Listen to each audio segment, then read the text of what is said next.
À un moment, ça me semblait impossible de perdre la graisse que j'avais sur le ventre. C'est un peu comme si elle était collée. Alors, ça reste entre nous, mais j'ai compris comment s'en débarrasser. C'est une bonne nouvelle, la graisse du ventre, elle n'est pas collée, elle peut partir. Alors, je vous raconte comment j'ai fait, c'est parti. Quand j'étais petit, je n'étais pas très gros, mais j'avais toujours un gros appétit. Et j'utilisais cet appétit, en fait, pour faire rire les gens. J'utilisais un peu ça pour faire l'intéressant avec mes amis.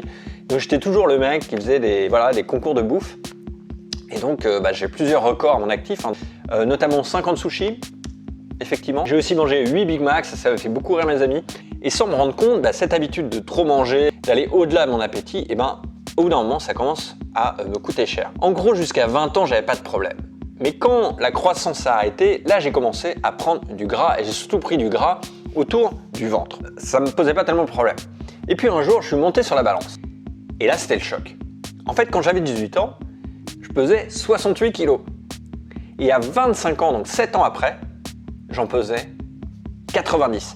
Donc j'avais pris 22 kilos, donc 3 kilos par an pendant mes années étudiantes. Et puis après, j'avais continué. Si vous voulez, je ne m'étais jamais vu comme étant gros. Et à ce moment-là, j'ai compris que c'était plus du tout mignon. Et que j'étais vraiment arrivé à un moment où j'avais juste du ventre. J'ai eu ce déclic parce que dans un coin de ma tête, j'avais toujours ce rêve à un moment d'avoir l'air bien physiquement. Et en voyant ce nombre 90, en voyant vraiment que j'avais pris du ventre, je me suis rendu compte que peut-être j'allais arriver à un moment où je ne pourrais plus jamais revenir en arrière. Et que peut-être que j'allais passer en fait le point de non-retour et que j'allais rester avec un gros ventre toute ma vie et que ça allait juste aller de pire en pire. Alors, je me suis rendu compte qu'il y avait plein de trucs dans ma vie en fait qui n'allaient pas. Je pensais que ça allait, mais peut-être que les pizzas, les Big Mac et l'alcool couvraient tout ça. Parce qu'en fait, ça allait pas du tout. Il fallait que je me reprenne et je voulais, du coup, la première chose, c'était de perdre ce gras, de perdre le gras du ventre. C'est vraiment le truc que je voulais perdre. Si je pouvais garder tout le reste et juste perdre du ventre, je l'aurais fait. Je me suis rendu compte que c'était ma santé qui était en jeu. Je me suis rendu compte que j'allais peut-être plus jamais être ce mec que j'étais à 18 ans, où j'étais encore assez fin. Et c'est là que j'ai essayé de changer, j'ai essayé de m'y attaquer. Qu'est-ce qu'on fait quand on veut perdre du poids ? La méthode un peu facile, le premier truc que tout le monde va faire. Il suffit d'avoir une paire de chaussures, il suffit de sortir dans la rue, il suffit d'aller courir. Et là, je me suis mis à courir, j'ai commencé à apprendre la course à pied. Moi qui n'avais jamais fait de sport, fait d'exercice de ma vie. En maman, elle a essayé de me mettre au tennis, elle avait essayé de me mettre au foot, elle avait essayé de me mettre au hockey sur gazon, donc elle avait vraiment tout essayé. Et le sport pour moi, c'était niette. J'aimais vraiment pas ça. Et quand je me suis mis à courir, vous savez ce que c'est, quand on se met à courir, c'est vraiment pas facile. C'est-à-dire qu'au début, vous dites, allez, c'est parti, et vous commencez, et au bout de 200 mètres, vous avez votre premier point de côté, et vous dites, comment, c'est pas possible, je vais jamais y arriver. Et puis vous réfléchissez, vous dites, il va falloir que je fasse ça tous les jours, pendant peut-être le reste de ma vie. C'est assez décourageant. Et j'ai quand même poussé, j'ai continué. Et au bout de 6 mois, j'avais aucun résultat. Aucun. J'avais peut-être perdu 1 ou 2 kilos, mais je voyais toujours, le gras était toujours là, il n'y avait pas de perte de poids, il ne se passait rien. Donc je me suis dit, allez, là c'est fini. J'ai compris un truc, l'alimentation, ça sert à quelque chose. Faire du sport comme ça, sans changer mes mauvaises habitudes alimentaires, ça ne va pas se passer. Donc la première chose que j'ai compris, c'est que si je voulais avoir un ventre plat, si je voulais perdre le gras de mon ventre, le sport tout seul, allait pas suffire. Et je vais vous expliquer après pourquoi. Mais ça ne pouvait pas suffire. Et donc, ce que j'ai fait à ce moment-là, c'est que j'ai commencé à m'y mettre de façon plus active. Donc, j'ai augmenté le sport. J'ai commencé à courir 1 heure tous les jours. Et cette heure, je voulais pas la faire n'importe comment, je voulais la faire à jeun le matin. Donc, la première chose que je faisais, c'est que je me levais le matin et j'allais courir 1 heure à jeun. À l'époque, j'habitais aux Philippines. Et les Philippines, c'est un climat tropical. Donc, il faisait 40 degrés. Et je suais tout ce que je pouvais. Et j'ai réussi à perdre 10 kilos. Le problème, c'est que même en perdant ces 10 kilos, j'avais toujours la graisse. Sur la balance, j'avais l'impression de perdre du poids, mais dans le miroir, je ne voyais pas du tout la différence. Et un matin, alors que j'étais en train de courir, j'ai commencé ma course normale, tout était normal. Et à un moment, j'ai commencé à sentir que mon genou me faisait mal. Et à chaque fois que je courais, ça s'accentuait. À chaque impact que je faisais, ça s'accentuait. Et au bout d'une demi-heure, il fallait que j'arrête de courir. Et à ce moment-là, je crois que c'est le moment où j'étais le plus découragé. Je pensais à ce moment-là que je faisais pas assez de sport, qu'il fallait que j'en fasse plus. Et j'avais vraiment peur d'arrêter de faire du sport. J'avais vraiment peur d'arrêter le sport parce que je me suis dit à ce moment-là, je vais forcément reprendre du poids. Ça a été le moment le plus difficile, ça a été le moment où je me suis dit, est-ce que je vais pouvoir continuer à faire ça? Est-ce que c'est même une bonne idée? Finalement, est-ce que ça serait pas mieux si voilà, je laissais tout tomber, si j'acceptais d'avoir mes kilos en trop, voilà, et que je revenais à mes bonnes habitudes, voilà, de buffet à volonté, de all you can eat, et je pourrais voilà, à nouveau faire rire mes amis. Alors l'erreur que je faisais, si vous voulez, c'est que je faisais beaucoup de sport, mais sans forcément manger correctement à côté. Ce qui se passait, c'est que je perdais beaucoup d'eau. Alors il y a des gens qui veulent perdre du poids, ils mettent un kawaii, ils mettent un pull, ils vont courir voilà, en plein soleil en pensant qu'ils perdent plus de poids. Mais ils vont perdre plus de poids, mais le problème c'est que le poids qu'ils perdent, ça va être de l'eau.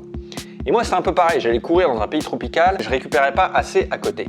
Et quand on récupère pas assez à côté, le corps il va commencer à utiliser nos muscles quand il a besoin d'énergie. Et c'est ce qui se passait pour moi, c'est-à-dire que je partais le matin, mais comme je mangeais pas assez le reste du temps, et progressivement tout ce sport il mangeait mes muscles. Et donc je perdais de l'eau et je perdais des muscles. Donc j'avais juste l'air tout plat et avec juste ma bosse, voilà, parce que le gras partait pas.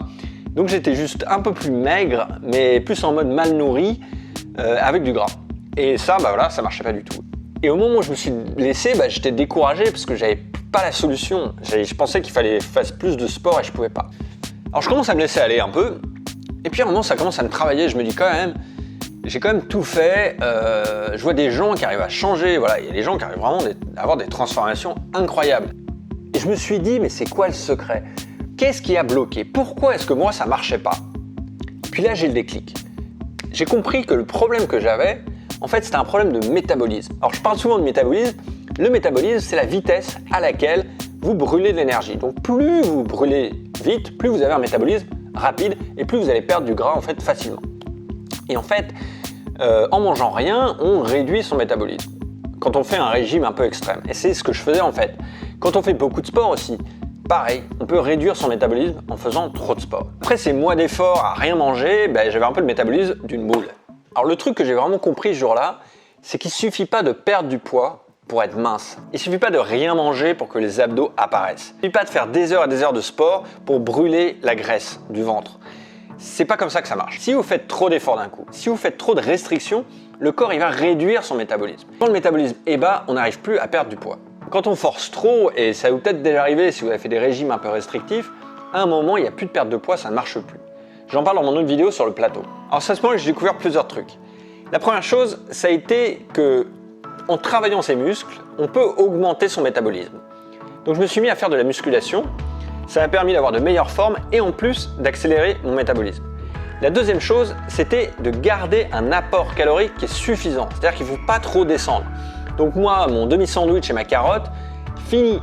Maintenant, il fallait faire des vrais repas, il faut commencer à vraiment manger. Donc je parle souvent de faire des gros repas. C'est ce jour-là que j'ai appris qu'il fallait manger pour rester en bonne santé. Troisième chose que j'ai découvert, c'est qu'en faisant des gros repas, alors déjà moi j'aime bien les gros repas, mais en plus ça me permettait de plus avoir à manger comme ça toute la journée et je pouvais espacer mes repas. Et c'est comme ça que j'ai commencé à expérimenter avec le jeûne, c'est comme ça que je suis arrivé au fasting. Parce qu'il y a un secret avec le fasting, c'est qu'on va pouvoir manger moins sans réduire son métabolisme, sans perdre de muscle. Donc au lieu de manger de moins en moins, au lieu de faire toujours plus de sport, j'ai compris qu'il fallait juste que je m'intéresse à mon métabolisme. Il fallait que je le respecte, il fallait que je m'en occupe. Voilà, comme un petit animal. Le jour où j'ai compris ça, ça a été une révélation, c'est un soulagement, mais je ne peux pas vous dire à quel point, de comprendre que j'avais pas besoin de faire des heures de sport, que j'avais pas besoin de m'inquiéter si je faisais un écart. Voilà, que je pouvais me faire plaisir, que je pouvais me reposer. Je me suis rendu compte que j'avais pas besoin de faire des mini-portions. Je me suis rendu compte que j'avais pas besoin de me priver, d'être malheureux. J'avais pas besoin de me culpabiliser si je faisais pas ce qu'il faut. Je vois des gens qui essaient depuis des années de perdre le gras du ventre. Et je sais que quelque part, ils font une de ces deux erreurs. Soit ils mangent pas assez, soit ils font trop de sport. Il faut trouver le juste milieu. Il faut s'occuper de son métabolisme. Une fois que vous avez trouvé le moyen de perdre du poids sans réduire votre métabolisme, vous êtes bon. Ça peut prendre des semaines, mais au moins vous êtes dans la bonne direction, au moins vous allez y arriver à un moment, c'est qu'une question de patience. Quand je perdais du poids, c'était du gras. Même si je perdais pas aussi vite qu'avant, voilà, j'avais perdu 10 kilos en un mois, c'était trop rapide. Ça m'a pris plusieurs mois avant d'arriver à avoir mes abdos comme je voulais les avoir. Mais j'ai réussi. Et j'ai vu très clairement la progression, le gras tombait mais là presque tout seul. Et il finissait enfin par me lâcher. Si aujourd'hui vous avez encore de la graisse sur le ventre, si vous avez de la graisse résistante quelque part qui ne veut pas partir, ne vous découragez pas. Voilà, c'est pas impossible à perdre, c'est qu'une question de méthode, c'est juste que vous avez peut-être laissé de côté votre métabolisme. Regardez un peu ce que vous faites comme sport. Est-ce que c'est du sport qui est vraiment efficace pour le métabolisme? Est-ce que vous mangez assez? Est-ce que vous récupérez suffisamment? Est-ce que vous dormez assez? Tout ça, c'est des facteurs qui peuvent influencer le métabolisme. C'est un sujet qui va revenir, je pense, sur cette chaîne. Je vais en reparler, je vais vous donner mes meilleures astuces. Posez-moi vos questions dans les commentaires. Je lis tous les commentaires et j'essaye même d'y répondre. Donc, peut-être que je vous répondrai. Voilà, c'est tout pour aujourd'hui. Si cette vidéo vous a plu, je vais en faire d'autres. Donc abonnez-vous pour pas les rater. Je retourne préparer d'autres vidéos. Si d'ici là vous voulez plus d'informations, j'ai plein d'articles sur fasting.fr. Et on se retrouve très vite pour une prochaine vidéo. Ciao!